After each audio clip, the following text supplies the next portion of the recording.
Hi, everybody. Thanks for being here. So I'll introduce myself first.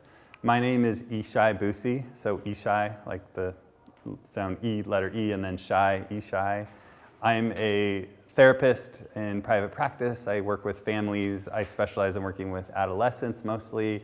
I've been doing this for like 20 years, working with at-risk youth, working with all types of kids, adoptive kids, foster kids.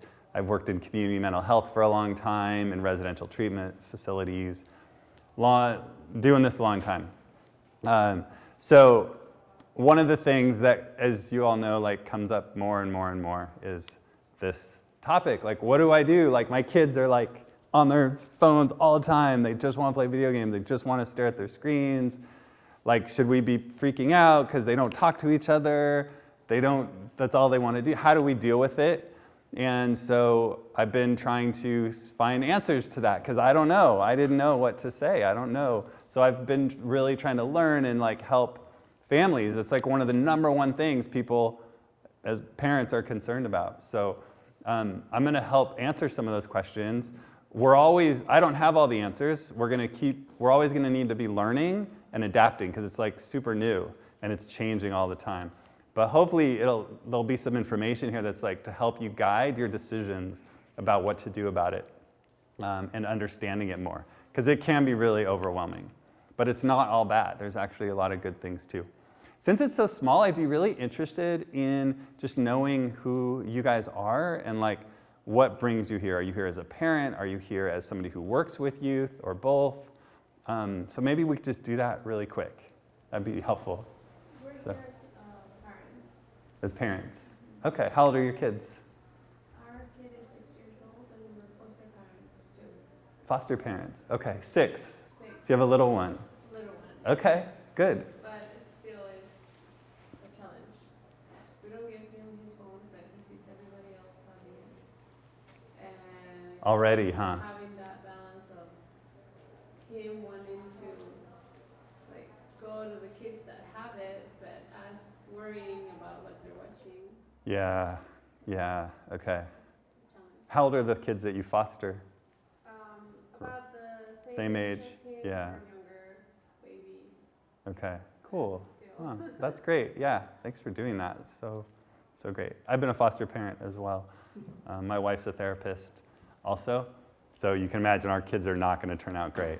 2 therapist parents, can you imagine? They're in trouble. So, cool, thanks. How about you? I'm a grandparent of a child that Awesome. experiences autism. Okay, great. What age? He's 9, He's 9. Okay. All right. Awesome. very smart. Very smart. Okay. Great. He wants his own phone, He wants his own phone. Yeah. not getting it. Yeah. Good. Hold off as long as you can. All right. But all of his friends have phones. They do have them. Yeah, they're getting them younger and younger. Yep. I remember giving this talk just a couple years ago, and it was like 12, 13, 14. We were talking about when to have high school, or should they even have a phone. Now it's really when, and like I feel like every year I talk about this, like the age is getting younger and younger of when kids are starting to get phones. The average age in this country is 10 for the first phone. When the kids get their first phone, is age 10 on average. How about you? I work with adults, especially young adults with developmental disabilities in a 24-hour system. So we have a lot of young guys that we work with that are they're not necessarily teens, but we're still dealing with the same issues with technology. Yeah. And then I also have kids of my own.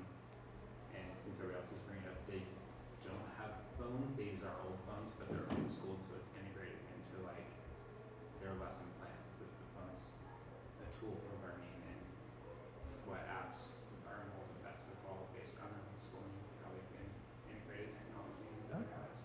Cool. How old are your kids?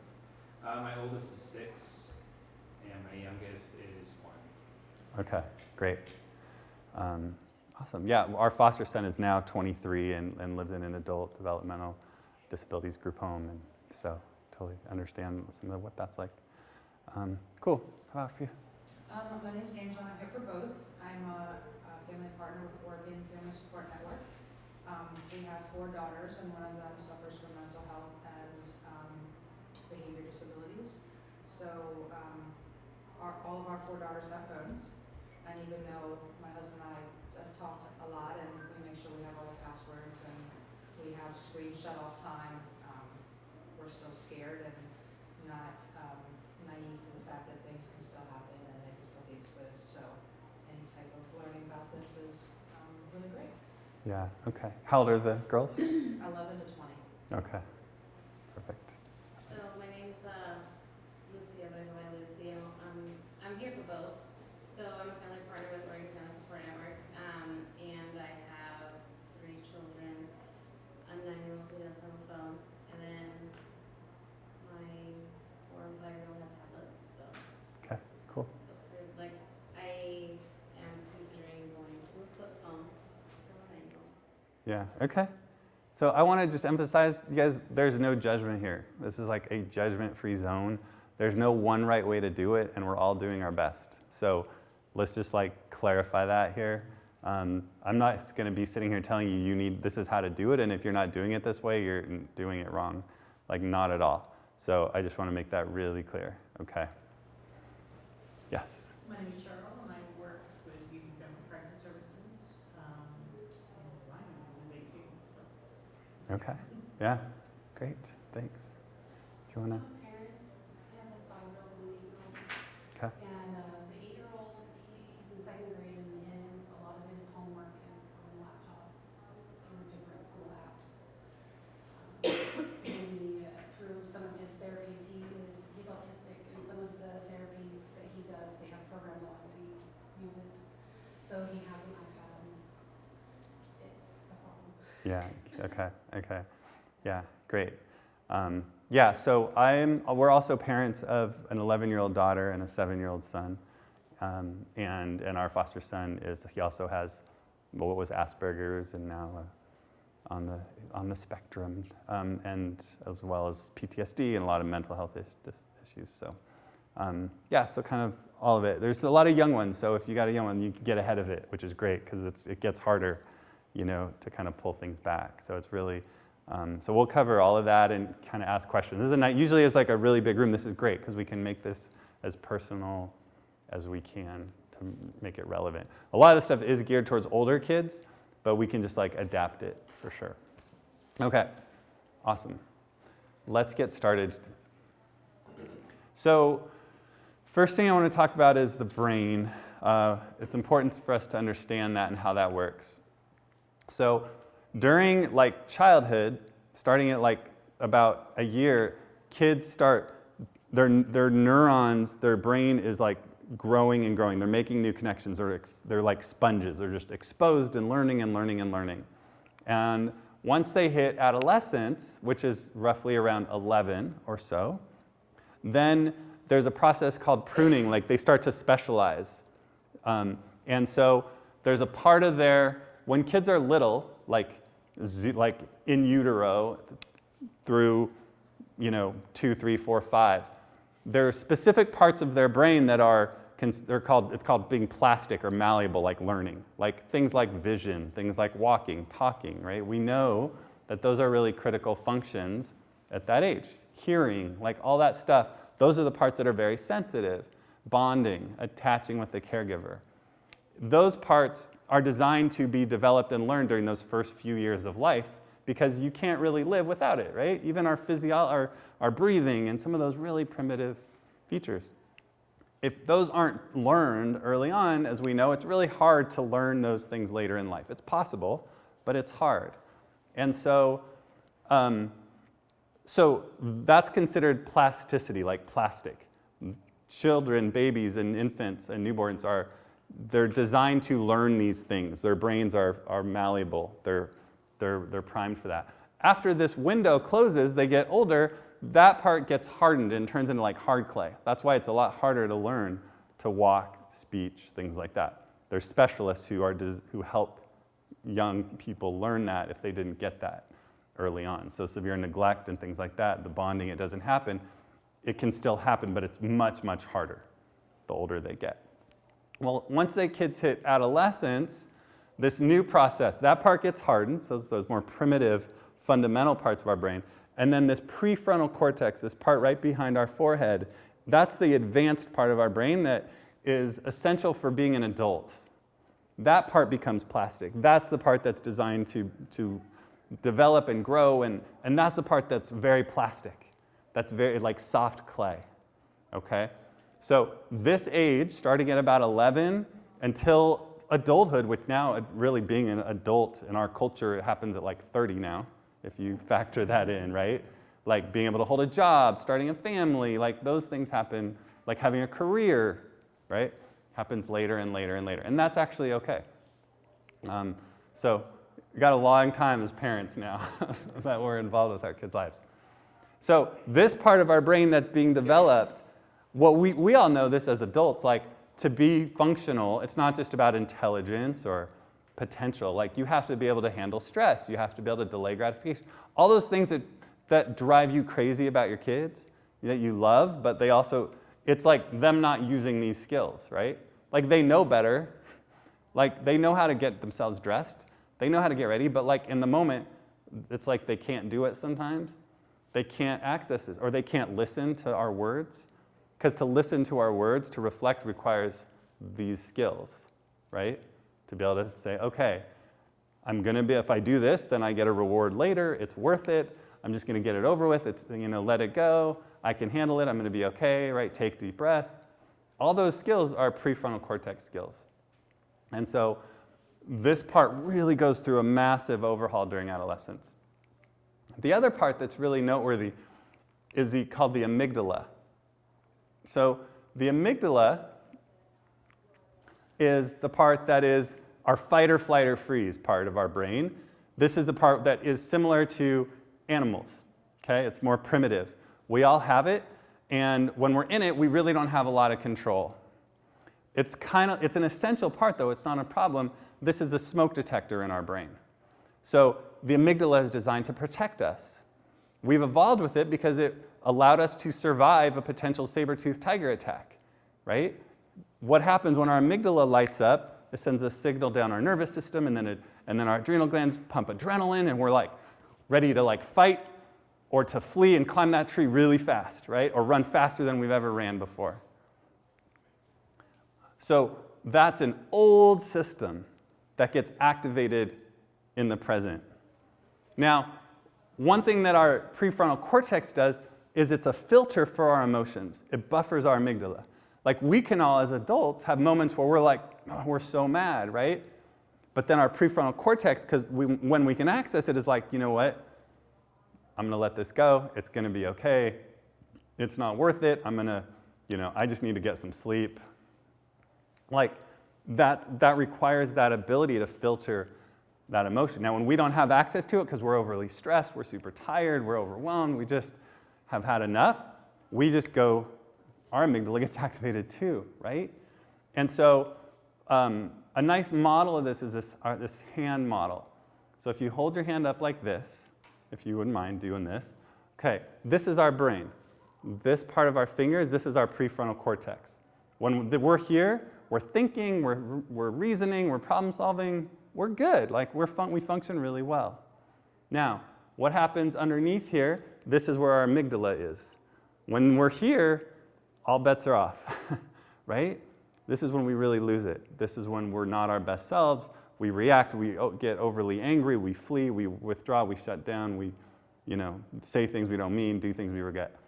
So this is a good place. What happens to our kids all the time, particularly if there's trauma, particularly if there's other issues or developmental issues, they flip their lid, right? And they're here. This is when we see the fits, when we see the out-of-control tantrums, they're here, right?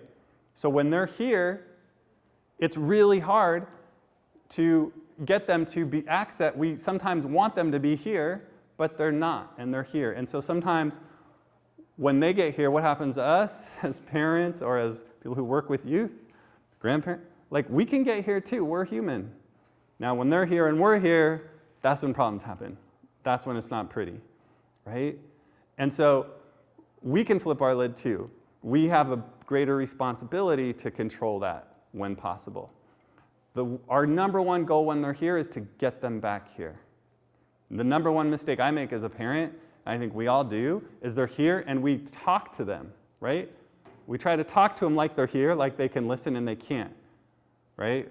And so when they're here and we spend too much time, they actually get here even more, right? They get more escalated, and we're threatening consequences, and we're telling them, you need to listen, and da-da.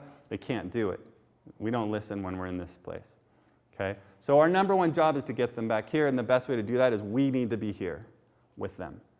And if I can't be here, because sometimes I just don't have it, I need to go for a walk, I need to take a break, I need to go somewhere else, okay? So adolescents, as they get older, they have a more sensitive amygdala than we do.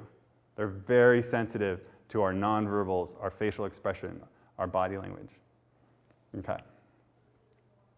So those are really important parts. And then the last part, as kids get older, so kids have dopamine. Dopamine is that feel-good reward. They're responsive. They get, like a special treat. They got to get that big ice cream sundae. They get to have like a treat. They got a new video game. They got something really cool. And dopamine is that reward system, okay, that we all have. If we don't have it, then we might be depressed. So we all want it. When kids hit adolescence, they actually experience a surge of dopamine that's stronger than what we get. So everything is better when you're an adolescent. So what is good for us is great for them. So they experience a more intense kind of squirt or flood of dopamine in response to experience than we do. So this is the experience for a lot of adolescents. This is what dopamine does. They have all these things they want to do, right? We want them to do, expectations. But like, it's reasonable, but then when I've got my phone, or like a substitute of video games, that's pretty tough for me, because it's so intense, the reward that comes with social media, that comes with playing that game.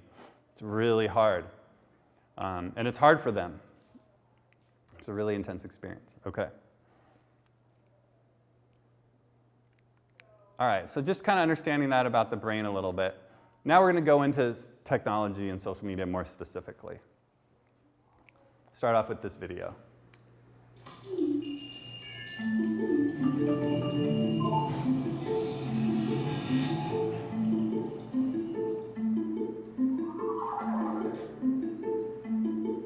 I check my phone a lot. More than I can count. I check it usually when I wake up in the morning. Before school, on the bus ride to school. During school. A couple times each class. At lunch. Probably check it at break, after school. Walking home. While I'm doing homework. I'm constantly checking my phone until I go to bed.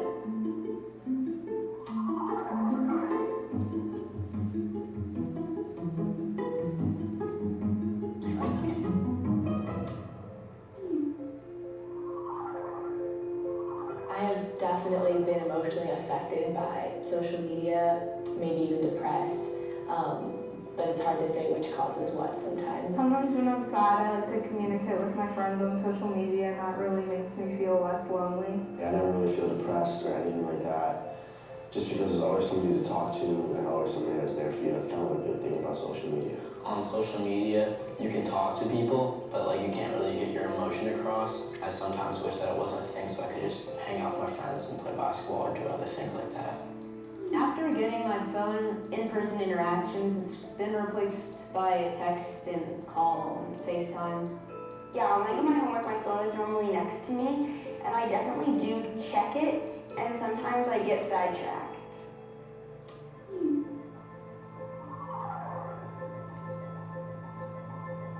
If my parents saw some of the things that I saw on social media, I think they would be very shocked. I've heard racist and sexist comments in comment sections. There's a lot of bullying, obviously, that goes on online, which is horrible. They will comment something rude with language that is offensive, and people make it very personal and hurtful. They just want to invalidate you and your feelings.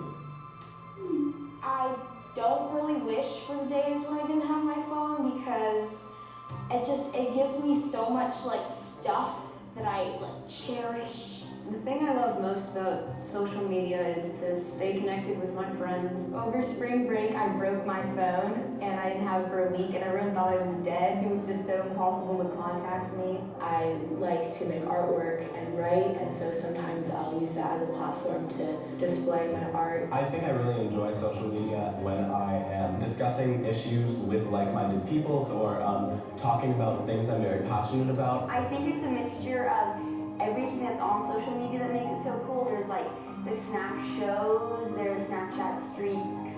It's just something that's like a habit to do when I get on my phone. It's something new, it's always exciting, it keeps your attention, and that constant turnover of adding new things definitely contributes to the amount of time people spend on it.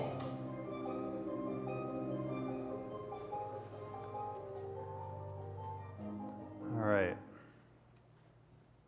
So I think as was sort of depicted there, like it's not all good or all bad. One of the takeaways today we're going to talk about is social media is all of it, and it's really about how our kids are using it and navigating it. And we'll talk more about that, and we'll also kind of talk about gaming a little bit as we go. Yeah. And then we'll talk specifically kind of about younger kids as well, and we can talk about kids on the spectrum as well as we go. So here's one thing that I think is really important is that we rethink what screen time is. There used to be days where we just talk about screen time, and sometimes we still like you get an hour of screen time a day, or you get 2 hours of screen time a day, or something like that. We did that with our foster son when he was 13 or so, when he was living with us. And it was very like kind of narrow, like just screen time or no screen time. But screens are so common now. Like they're such a part of like life. Like you can't really do that anymore because the screens are like always there.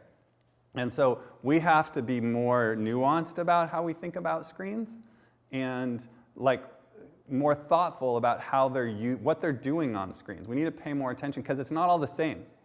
So I want to talk about 5 C's of how kids use screens, because I think that's really important in helping them be healthy. So the first one is consuming. So consuming is just watching stuff. Watching a show, watching YouTube, watching Netflix, stuff like that. Maybe like, yeah, so that's consuming, just watching stuff. Again, none of these are wrong, right, wrong, good, bad, but they are all different. And we do want to have balance. That's going to be another theme out of this to take away is balance. So consuming. Collaborating. Collaborating is like when you're working with someone. You're working together on a project. You're online interacting with somebody.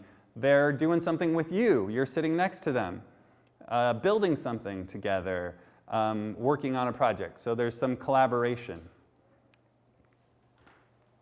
Communicating is what it sounds like, so things like text or Snapchat or messaging, FaceTime.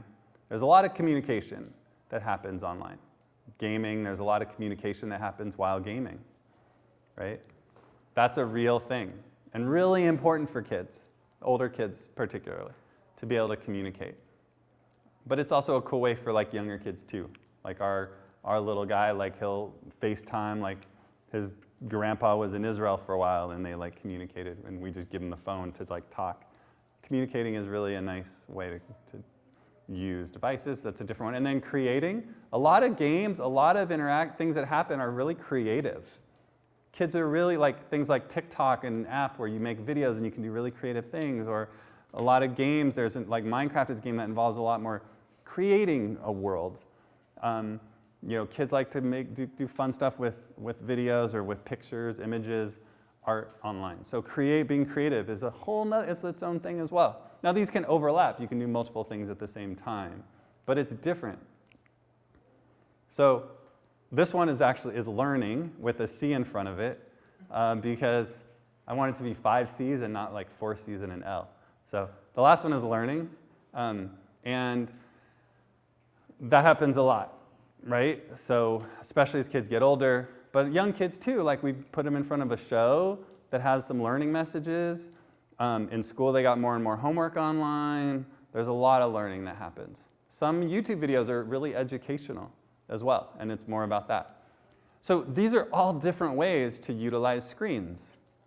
And so what do you think are the most common way kids use screens? You think communicating? Okay. Yeah. I think those are the two, and if I had to pick one, I think actually the data is pretty clear, it's consuming. Like kids are watching so much YouTube, so much Netflix, like hours and hours and hours and hours of consuming.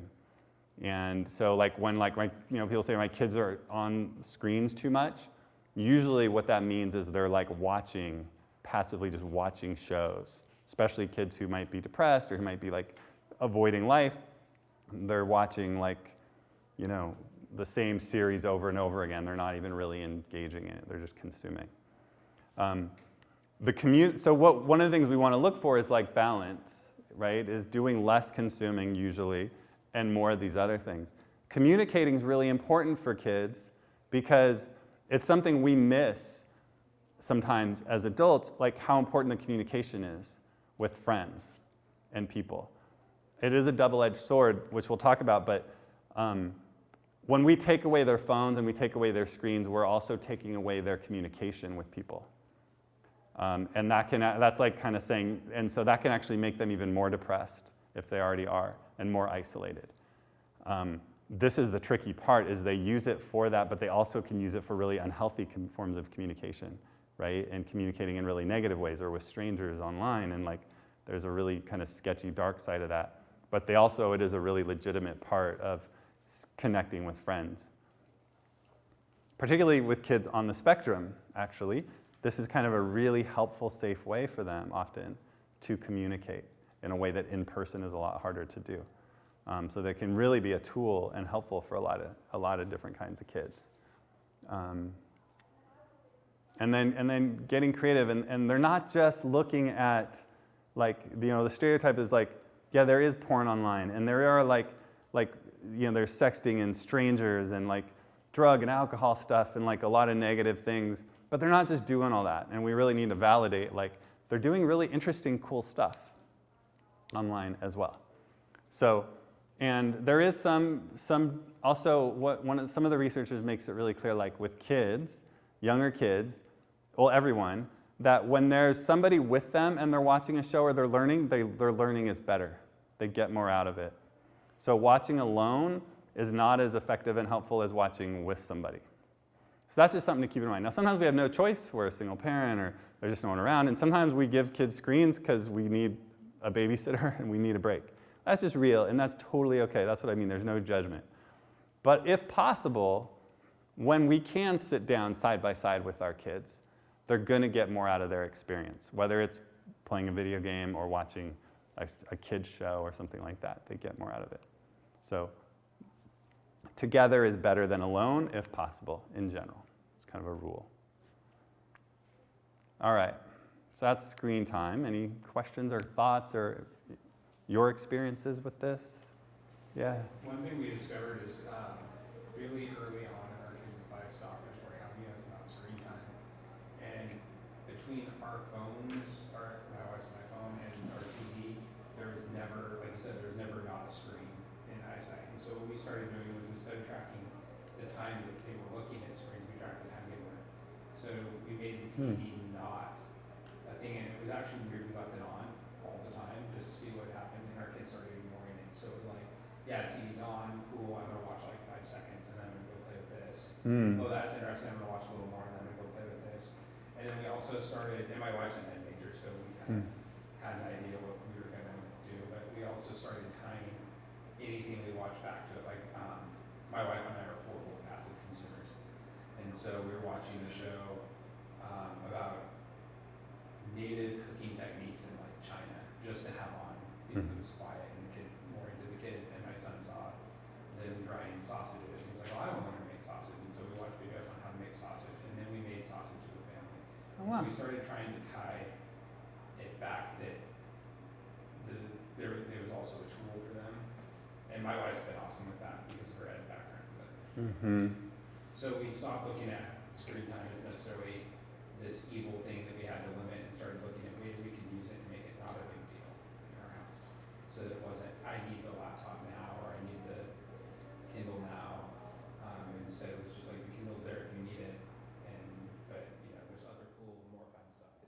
Uh-huh.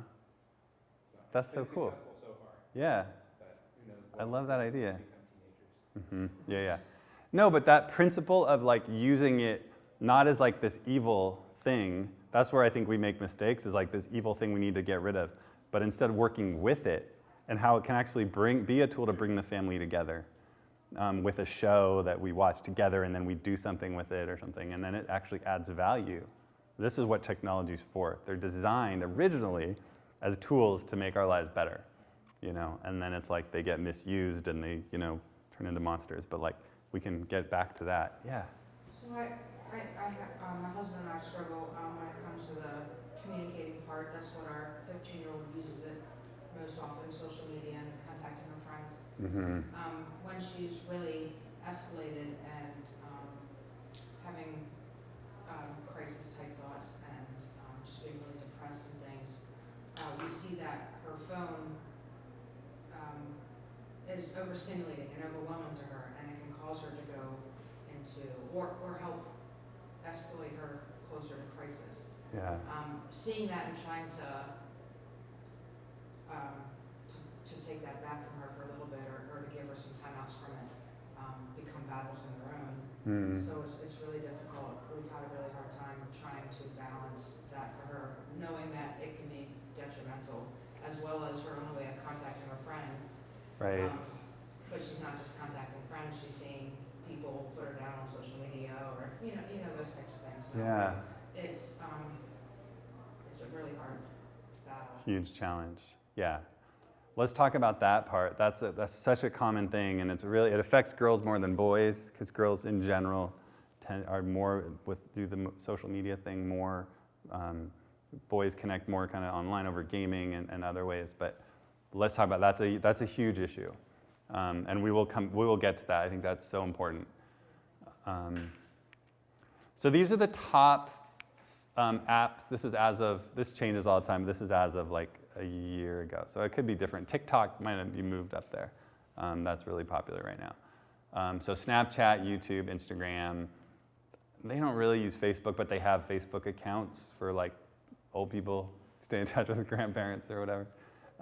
People like me who have Facebook but not Instagram, stuff like that. So this is what the kids are doing. This is what they're online. Okay, with. There was a study that asked teenagers, because I think we got to ask kids and not just make assumptions. Like, what do you think about this? How is it for you? So they were asked that. Do you think it's mostly good? Do you think it's kind of in the middle? Do you think it's mostly like negative? Like, what do you guys think? Here's what they had to say. This was in 2018. 31% said they think it has mostly a positive effect. 45% said they don't think it's either positive or negative, and then 24% said they think it has mostly a negative effect on social media, so talking about social media. So it's kind of a mix. Like some kids kind of see the negative, some think it's mostly good, some are like in the middle. So they're not all like, oh, it's amazing, you guys don't know what you're talking about, right? Which is kind of, I think, interesting. So then they asked them like, okay, well, what are the positive things and what are the negative things? In your opinions, and so the top 5 things they listed that they felt kids think are positive about social media. The number one thing cited that kids had to say was the best thing is connecting with friends and family, the thing they like the most about it. The second most common positive thing they said is it's easier to find news and information. That too, all of these have a double-edged sword, right? Like they're two sides of it. Because news and information, like nowadays, like how do you know what's true and what's not true? Like that's getting more confusing as well. We have to like learn how to like find information, and then so meeting others with the same interests, like that can be a really nice thing for kids who struggle to fit in. Finding different groups, finding niches, finding if you're part of a marginalized group or you're at a school where you don't find people like you. It can be a really great space. And then the fourth thing is they say it keeps you entertained and upbeat. That's what they like about it. So, but they also acknowledge the downside of it. So what do they think are the problems with social media? What do kids have to say about that? The reality is technology is a useful servant, but a dangerous master. I mean, this is one of the things we want to instill. Like, it can be great. We want to get more of the, having it serve us, and less of having us serve it, which is what's happening more and more, right? I mean, that's what we want to help our kids get out of. I like that quote. Sums it up well. So this is what they said, in their words, are the negative impacts. Number 1, bullying and rumor spreading. So they're aware this happens, so there's no denying that. That's a real issue online. The second thing they said is that it harms relationships and it facilitates a lack of in-person contact, that's problematic. I was like, when I read that, I was like, great, like they get it. They're not totally naive to these things. So I think it's kind of interesting. Unrealistic views of other people's lives. Again, they get that, which is good. They know, kids know more than we think they know. This is also kind of reminding, sometimes we lecture too much, like my daughter will sometimes be like, Dad, I get it, you've already said that. I'm like, oh yeah, you're right, probably been repeating myself. They know a lot more than we think. And then that it causes distractions and or addictions. Okay? So these are very real things. They know these are real things. So that tells me that it's not about necessarily the information, like they think these things don't happen. It's really about learning self-control, self-regulation, learning how to set boundaries. Because these things are designed, there's billions, hundreds of billions of dollars spent to keep our attention on our phones. Like your phones and my phones want us to look at them right now and not just pay attention to this, to me. Your phones want you to do that, Like Google spent a lot of money and Snapchat and Facebook and all these apps for things to pop up so you'll look at it right now and not just focus on this the whole time. It's not our fault. Like, it's really hard. Like, it really taps into this primitive part of our brain, the dopamine, so this is where the danger part comes in, right? Is when it owns us more. That's why Netflix has all the YouTube autoplay, like 10 seconds and the next video is going to come up, right? They're not trying to make our lives better. They don't want us to go over to the other app. They want us to stay there. Like, they have so many tricks. Snapchat has the streaks. Every time you communicate with someone, you get a streak. If you get like 2 in a row, there's streaks, and it adds up, and you try to keep your streak. So I've had kids be like, when you talk to the same person on Snapchat, I didn't explain that very well. Yeah, so it's kind of like text messaging, and like you and I text you, you text back, that's like 1.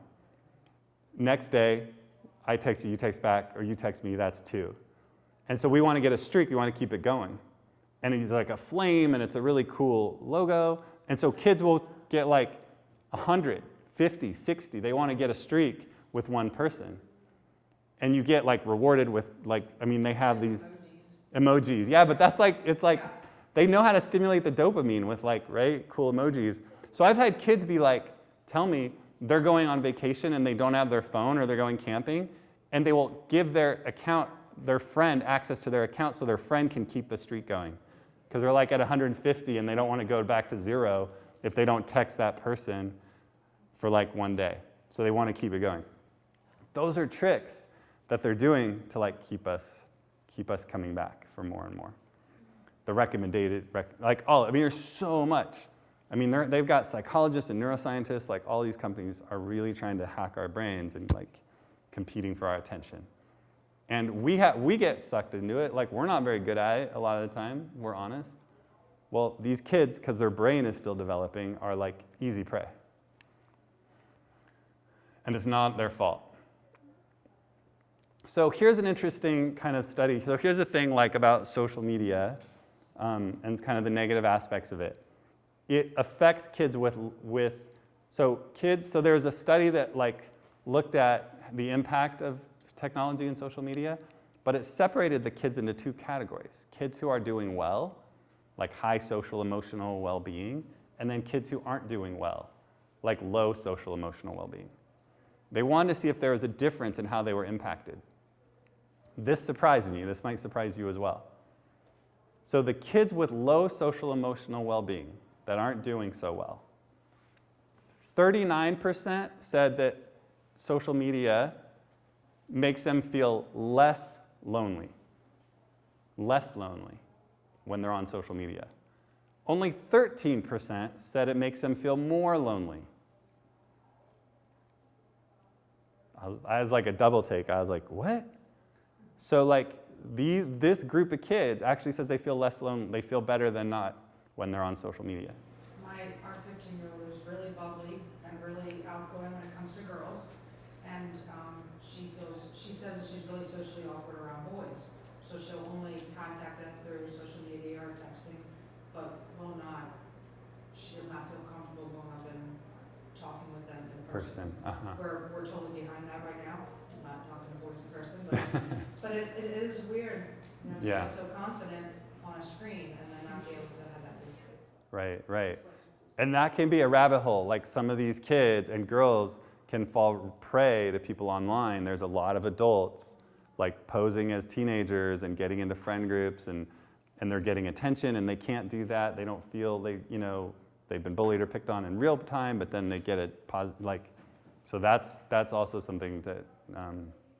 So the other thing, so what they also said is 29% they feel less depressed when they're on their social media. Only 11% said they feel more depressed. 22% said it makes them feel better about themselves. Only 15% said it makes them feel worse about themselves. Okay, so there's like these positive things that kids who are struggling in general, offline in the real world, aren't doing so great. There's a lot of things that they're feeling really good about being on social media, ways it really does help them and feel better about themselves. There's more though. These same group of kids also said they're significantly more likely to feel left out or excluded relative to other kids who are doing pretty well, feeling good about themselves. Kids who aren't feeling good about themselves are more likely than those kids to say they feel left out or excluded. They're more likely to say they feel bad about themselves if no one comments on or likes their posts. They're more likely to say that they've deleted a post because they got too few likes. They're more likely to be cyberbullied than other kids. Do you understand the whole spam account when it comes to Instagram and Snapchat? Is that because of the delete? It's almost like they have two accounts and they will post anything to their spam account, and it's almost like there's no pressure to put anything on that account. But their real actual account will only have pictures that they feel the most confident about or the posts that they feel the most about. Okay. So deleting posts because they get too few likes, that's something I've heard they will only put on. I'm only going to put that on my spam account because it doesn't matter how many likes. Oh, interesting. But okay. They can put it on their real account or delete it if they didn't get enough likes. Oh, interesting. Okay. Which is that's good. I didn't know about that, the spam account, but yeah. So a lot of our people we're working with that struggle with, especially spending a lot of time on social media, fall into that category. Like they don't have really great, or they feel they don't have very great social skills. They don't have a lot to offer. A lot of them have like PTSD or depression. But we had a gentleman who explained it really well, and he said the reason he feels left out and excluded when he's not online or after being online is because there's nobody similar to him in the real world.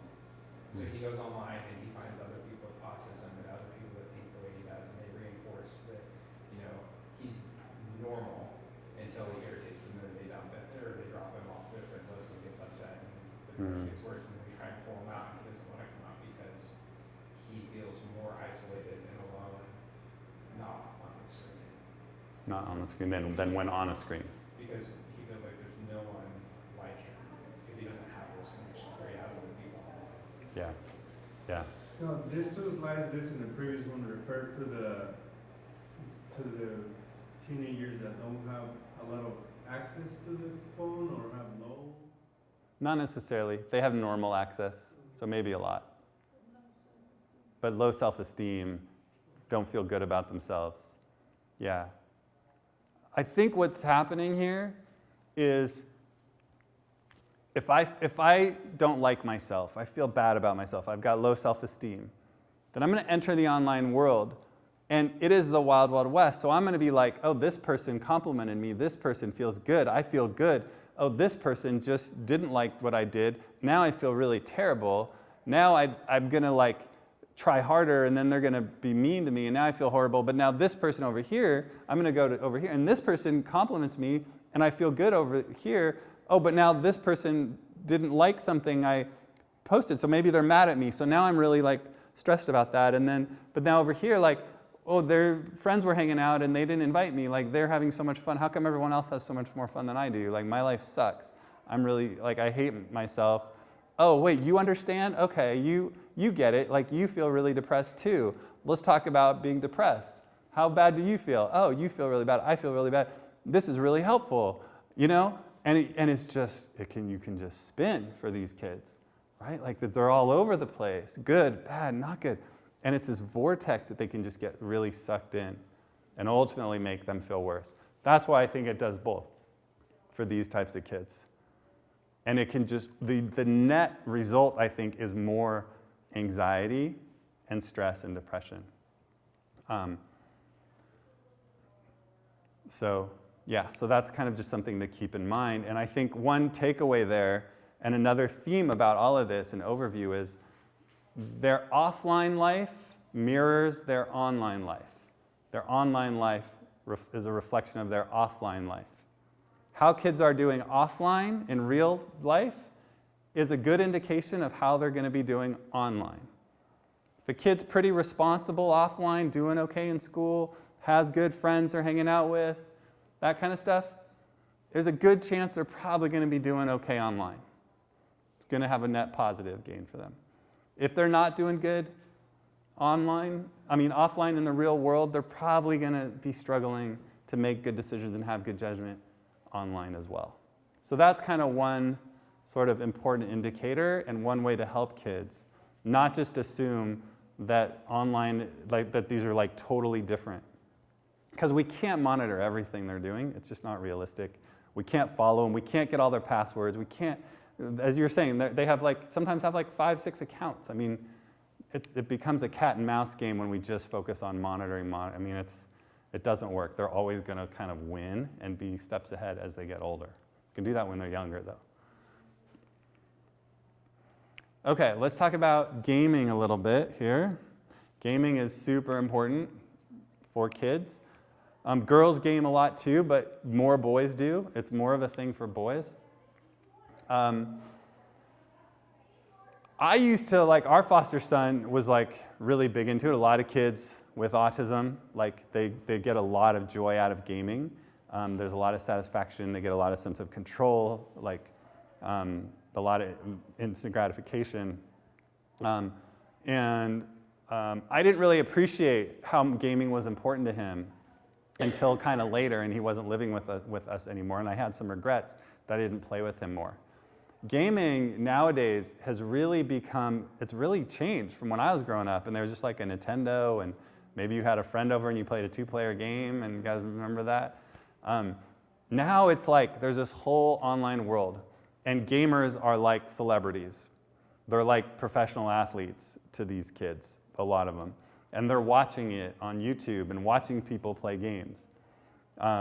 And it's just it's very interactive, and they've got the headset and they're talking, and it's very legitimate. It's very important to them. And one of the things that I missed when our foster son was living with us was connecting with, because he was hard to connect with for a lot of reasons. That was a way I could have connected with him. I could have played more video games with him. The number one way to connect with a kid who's really into gaming is learn to play games with him or her. Find ways to be interested in their gaming world, and you will connect in a way that you just won't be able to otherwise.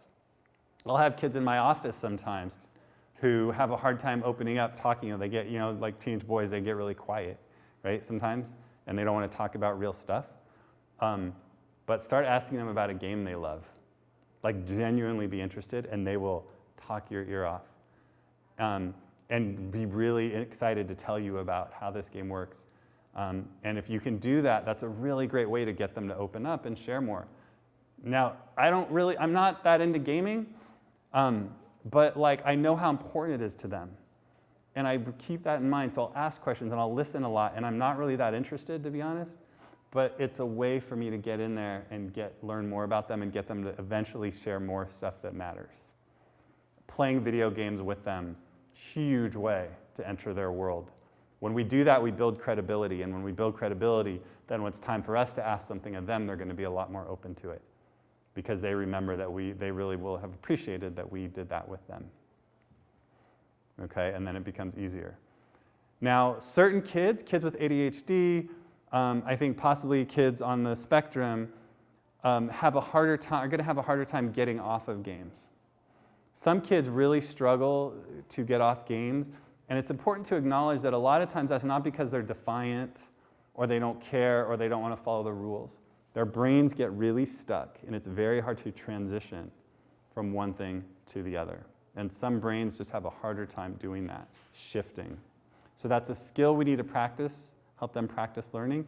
We need not take it personally, and so we need to find ways to help them get better at it.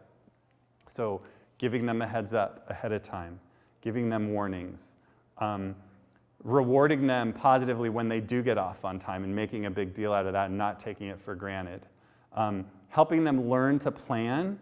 You know how like some of these games, they take like 20, 30 minutes to play, and then they'll get on like 5 minutes before dinner time. And they're like, I'm in the middle of a game, right? They haven't thought about, like, you knew that was gonna take 20 minutes. In our prefrontal cortex brain, we're like, you knew that's gonna take 25 minutes. Why would you start that 5 minutes before we have to leave, right? But that's us thinking. That they're not always thinking, because it's like this really emotional, fixated thing. They're dopamine, right? It's like, I got, and it's really hard for them to pause and step back and reflect. That's a skill we want them to learn, but we have to help them do that and not just get so mad and angry at them so quickly.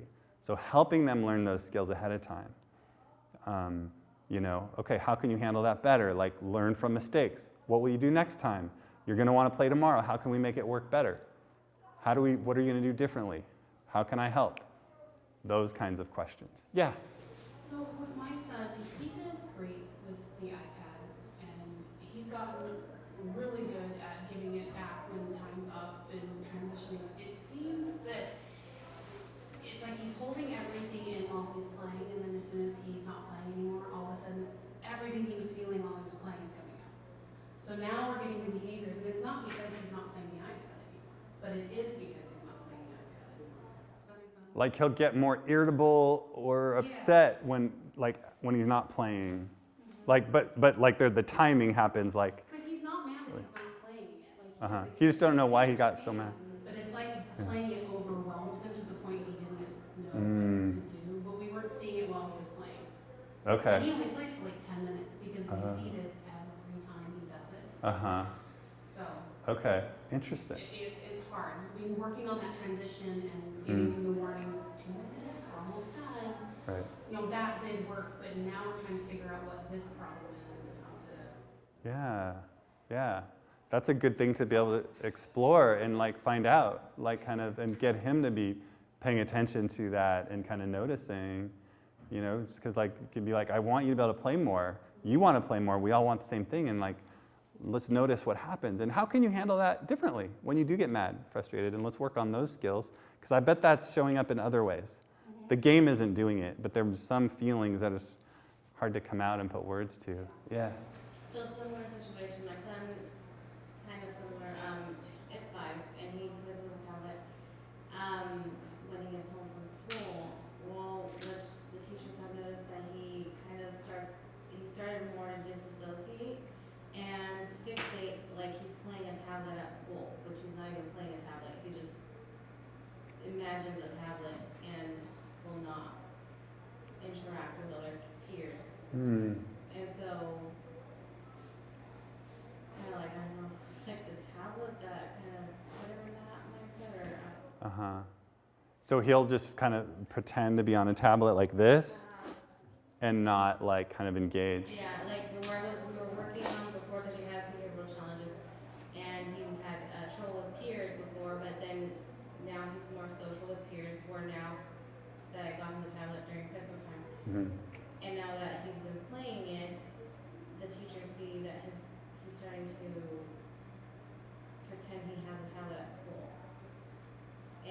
does not want to associate with other peers. Okay. So my 2 quick thoughts on that. One is the obvious thing that I don't even know if it's number 1, but like how much time is he on the tablet, you know, that kind of thing. But I don't even know if it's that, because I think sometimes we put too much weight on the screens and like not looking at like what is he avoiding at school.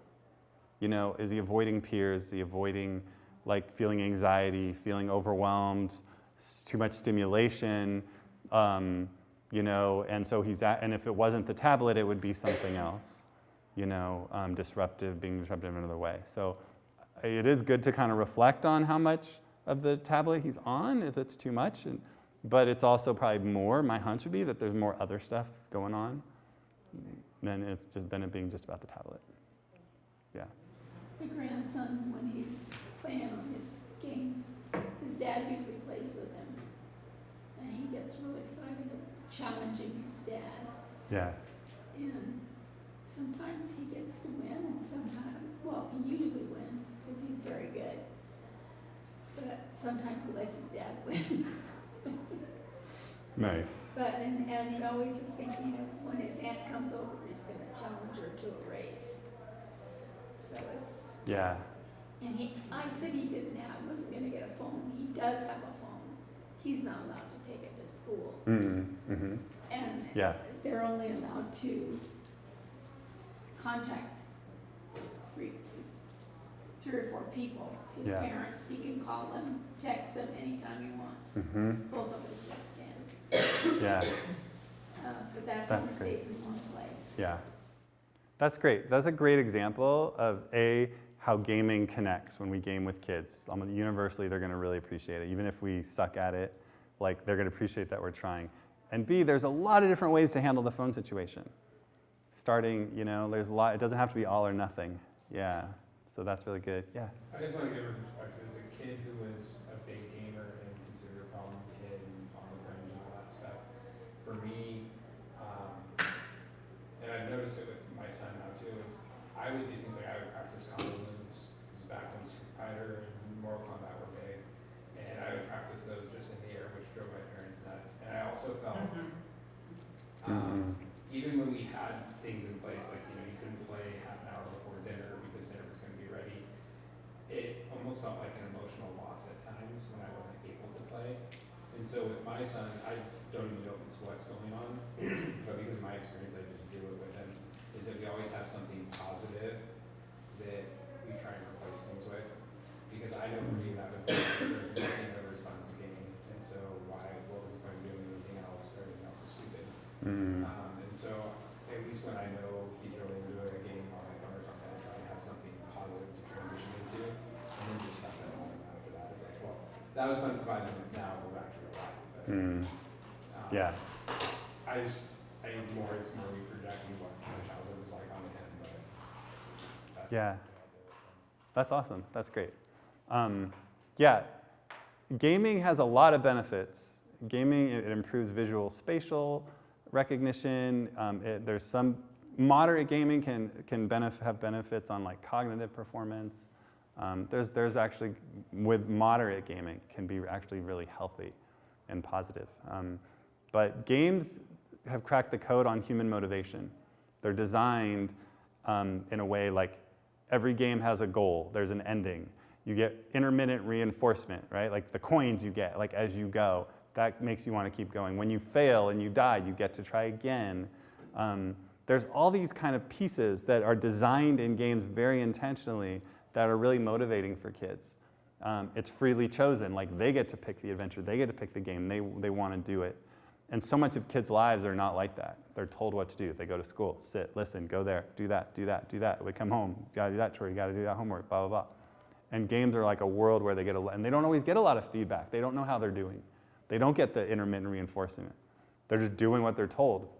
And so we can learn a lot from how games are designed. The reinforcing what we want.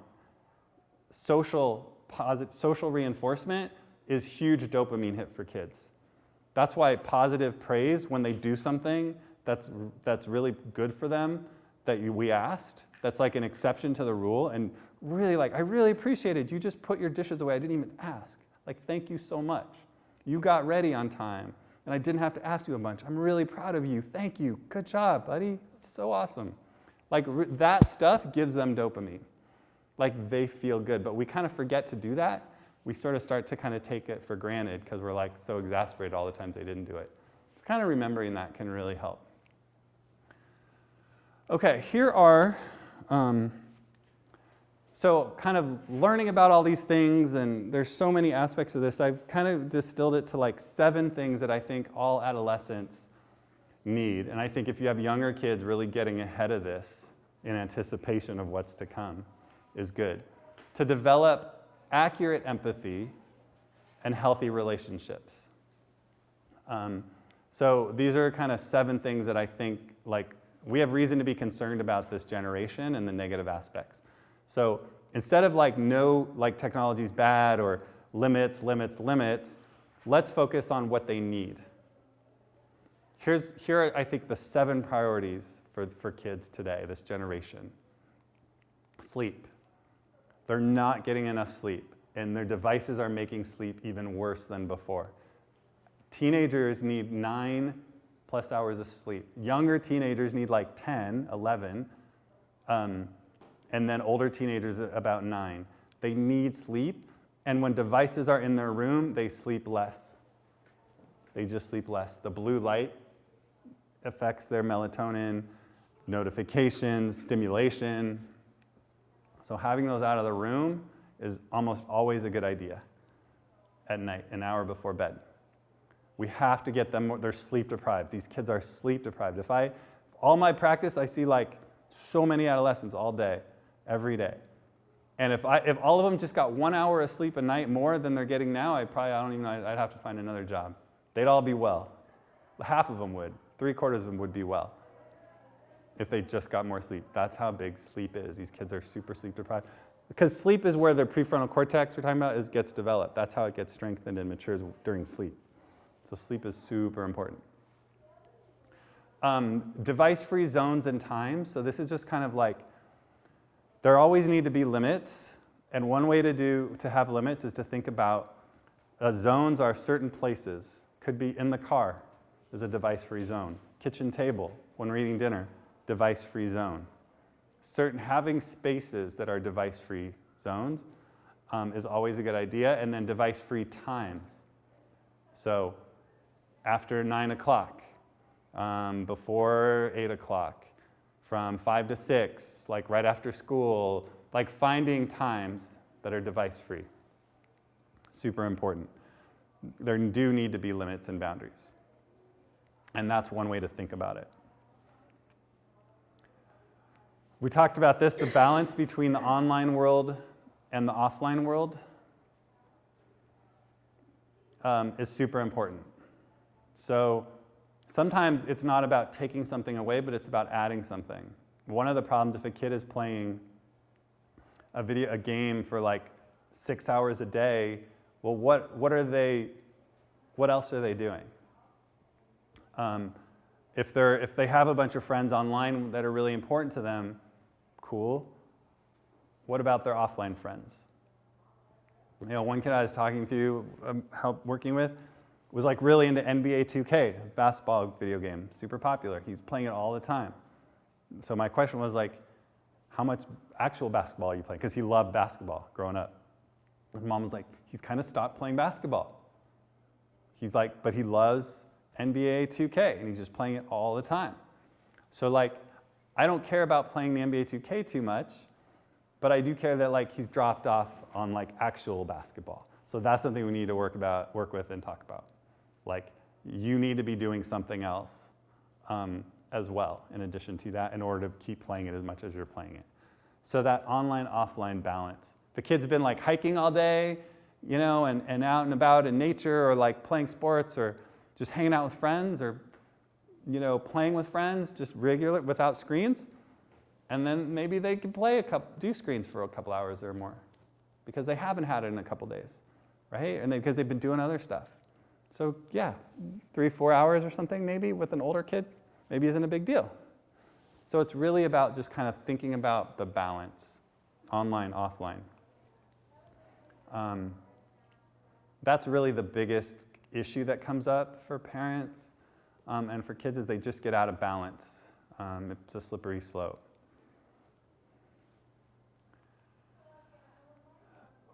Kind of the world we're in now, like with how technology is going and how it's happening so fast, we need to double down on social, emotional, and mindfulness skills. It's always been important, but it's more important than ever. What I mean by that are identifying feelings, identifying emotions. If we can start early with kids, use words, sad, mad, scared, older kids need to learn these words. Don't always know how to use these words. Learning how to do that, learning strategies, having a list of like, what are things you can do when you're mad? They don't know in the moment because they're here, right? So they're not going to use any, they might only know how to throw a chair or punch a wall or swear. They don't know what to do. So when they're here, this is when we need to teach them, help them, write a list. What are 10 different things? Because not everyone's going to work in the moment, right? There might be sometimes when playing a video game helps, but sometimes that's not an option. So what else can you do? We need to give them, sometimes listening to music, but sometimes listening to music is an option. What else can you do? Having a large range of things and then having them write it down so they can actually access it. Our 7-year-old son, there's a thing called zones of regulation where there's different zones. I don't know how many of you guys know about that, but like red zone is like, I'm so angry, I'm like aggressive, and yellow zone is like I'm getting there. Blue zone is like I'm tired, sleepy, like low energy. And green zone is like I feel great, I'm doing really well.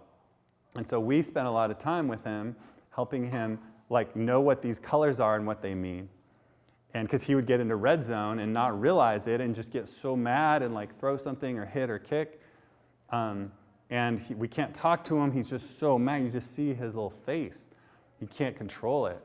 So at that point, all you do is try to weather the storm. When a kid is here, you just have to work on getting him here. You can't talk to him, you can't lecture him, you can't threaten them. That just escalates them. Your number one job is to just get them back here. Then we do the teaching. Then we talk about natural consequences. Then we talk about how do we prevent that in the future. So when he's in that, we can tell when he's starting to get ramped up. He's kind of more fidgety, he's more edgy, he's like kind of acting weird. I think you're in yellow right now, buddy. Like, how are you going to avoid getting into red? And sometimes it helps, and he'll go to his poster that he wrote, and he'll look at his list of coping skills. Sometimes it's listening to an audiobook or talking about feelings or taking deep breaths, things like that. And sometimes that can really help. So the older version of that is like kind of similar. It's like I'll talk to teenagers all the time about that. Like, what are things you can do? Not just waiting here to try to learn strategies. We don't learn anything. No learning happens here. It's here when we got to practice the strategies. It's here when we got to talk about it. It's here when we got to plan and prepare. Get ahead of it. We often wait until the moment, the crisis, and then we're like, they don't know what to do then. That's what I mean by social emotional skills. And the mindfulness skills are all about like paying attention. So when you're talking about the social media thing, I've talked to girls about this a lot because like there is like a lot of drama. And sometimes it's one or two friends that are like really depressed or really angry or like stirring the pot a lot. And what we want is to help kids become more aware of like, how do you feel when you post pictures of yourself? What is it like for you when no one follows or likes what you post? What is it like when you see other people posting pictures and you're not there? When you like being friends with this person online, like how does that feel for you? Like paying attention, even like logging it, like, how do I feel? Because it's so external. They're losing sight of like their feelings, right? Like it's like, well, what do you think? Oh, how are you doing? And it can look like empathy, but it's more comparing, like, oh, I need to really help you. Oh, what? You're suicidal? And if I'm not there for you, you don't, oh my gosh, okay, I can't sleep tonight, now I'm worried about you. Let me make sure you're okay. Or like people posting like sketchy things. And so instead of just controlling it for them, like, how does it feel for you? Thinking about it for themselves. And then once they get better at that, we want them to get to the point to say, you know, I need to take a break. This is stressing me out. Or like one girl was like, I unfollowed that person and I feel so much better now that that person is not, you know, like on Instagram anymore. Like just sometimes it's just simple as that. And helping them kind of pay more attention to that. So we really need to help our kids at any age, like learn language, learn to pay attention. What do you feel in your body? What are the emotions? How to be able to talk about that. Okay. We adults often suck at this. We are bad role models overall. We're on our phones. I mean, let's just be honest. It's okay, no judgment. We're working on ourselves too. We don't have to be perfect. None of us are, so we don't need to pretend to be. We're on our phones too much, many of us. We're asking them to do things that we're not doing ourselves, many of us. And they are watching. We think they don't watch, but they're over here playing a game, and they're watching. They're listening when we're overhearing us on the phone, how we're talking, what we're doing with our phone. Kids tell me that all the time, like they see it. And we have these mirror neurons in our brain. If I had a glass of water right now, and I took it and I took a sip, some of y'all would take a sip of your water too. That's just how we were wired. Those are mirror neurons. Like we really, like it's not about what we say, it's about what we do that matters most. Yawning is totally an example of that. Yeah. So like it made sense. It explained that yawning thing. Yeah. And so our nonverbal communication, our body language, this is why we need to be here as much as possible, especially when our kids are here. Because how we're communicating through our body and our voice tone and our face is way more important than anything we say. Way more important.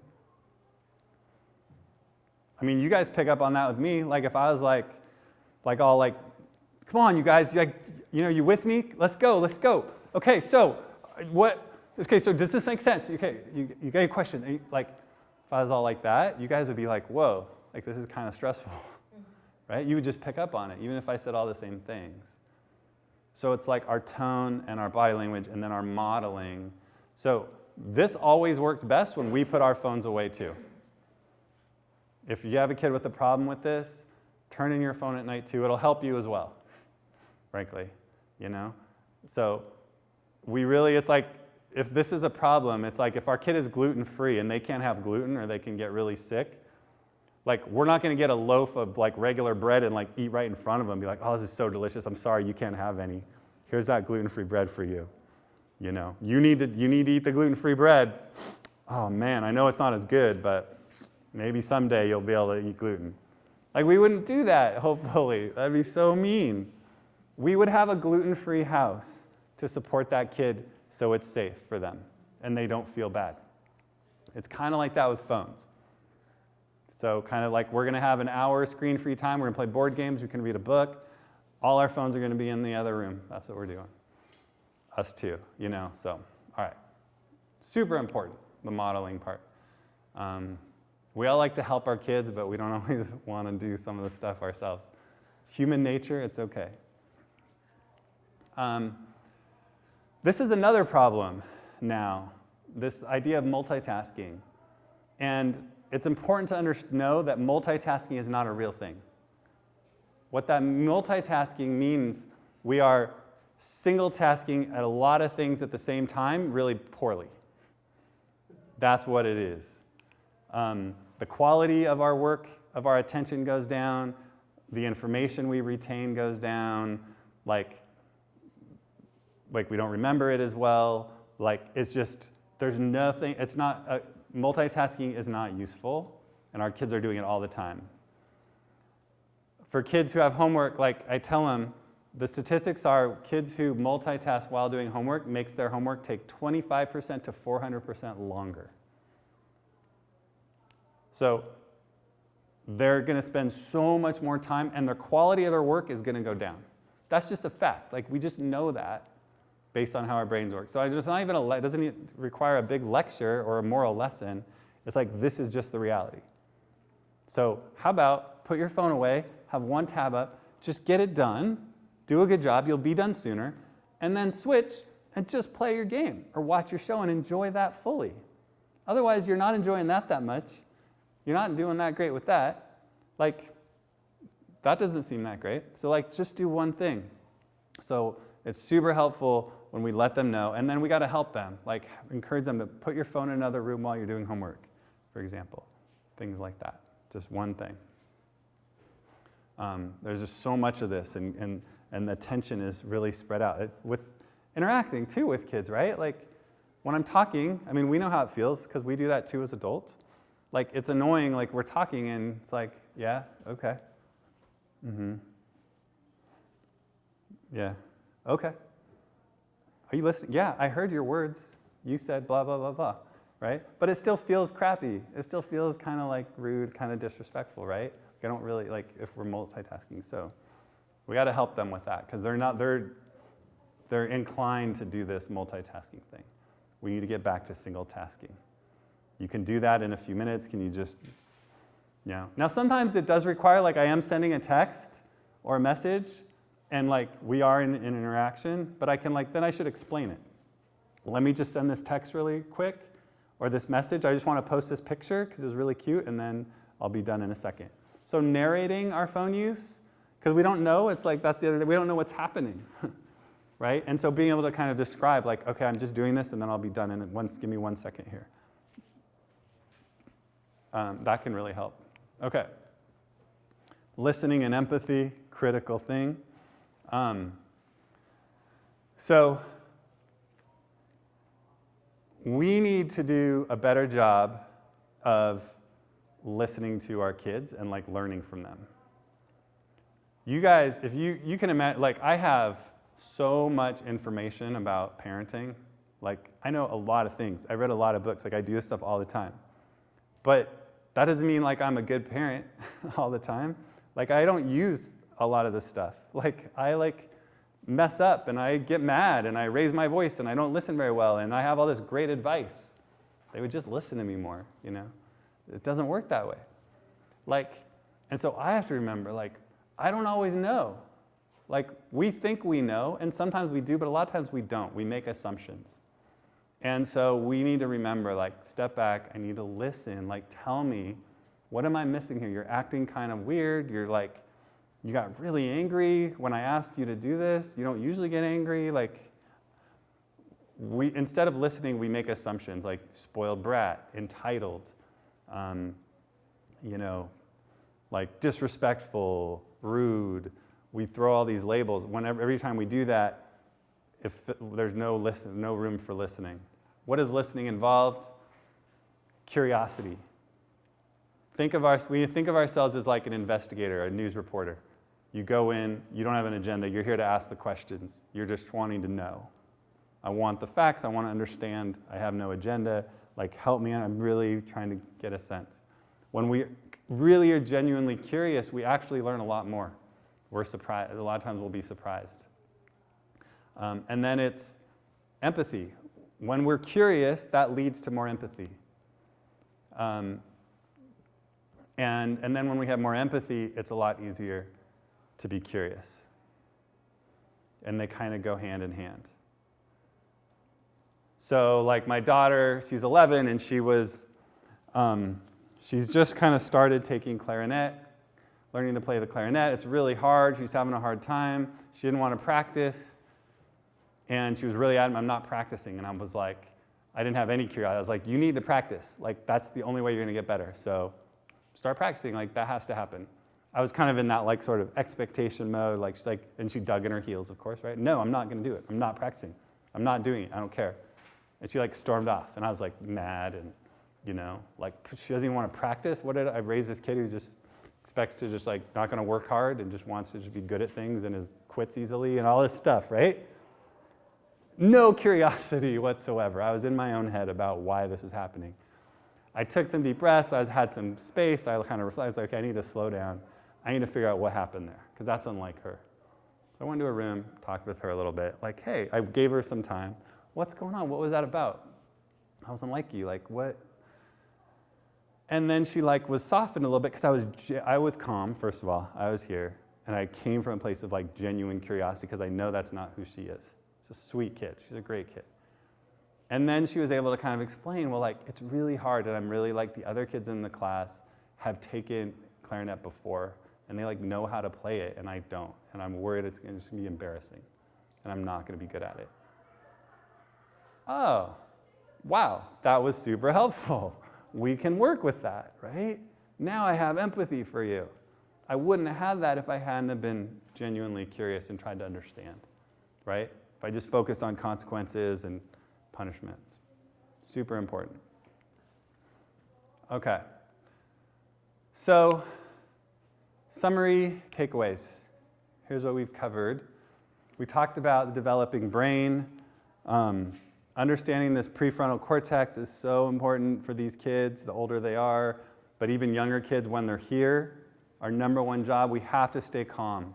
That's it, number one. Parent toolbox, you just need one tool, stay calm.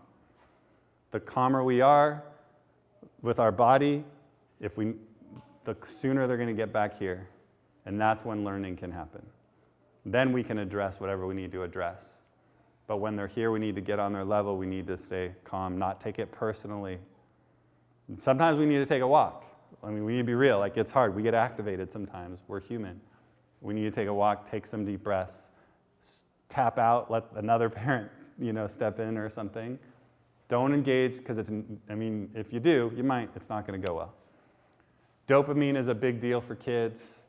That's why adolescents are famous for taking risks, because it just sounds so great in the moment. It's super exciting. And they don't have that executive functioning to be like, and it's probably going to be dumb and not end well, so I'm not going to do it. So we need to stay informed on this, you guys. I'm not an expert. I'm learning all the time, too. I don't know. So I'm, constantly learning. I learned from some things you're talking about, like spam accounts. I didn't know about that. We need to learn from our kids. But we should be asking them. I ask kids all the time, I'm not an expert. So let's learn, keep learning from our kids. Learn commonsensemedia.org, great resource. I learned so much stuff. When somebody introduces an app and I don't know, I'll go there and watch a little tutorial on it. Learning about movies and games, and they rate them, and so we just need to stay up because this is changing all the time. Screen time, all the different kinds of screen time, kind of keep that in mind. Are they consuming, collaborating, communicating? Are they creating? Are they learning? Our daughter she's 11, she doesn't have a phone, but she had a friend who had TikTok and loved it, where you make videos and do lip syncing and do creative things. We put TikTok on our phone, and when her friend comes over, we're like, you guys we don't want you watching TikToks, but you can make a TikTok. So we put it on our phone, you can borrow my phone, and you guys can make one because it's super fun and it's creative. We don't want them consuming. We're not letting her consume it and just watch it, but we are letting her create because there's a creative part in that. That's fun. That's just one thing we did based on this information to kind of get some of the benefits out of it. Otherwise, they would sit for hours and just watch video after video if we let them. Can't blame them. And then the 7 priorities. Prioritize sleep. Having some limits around zones or times. Balance is super important.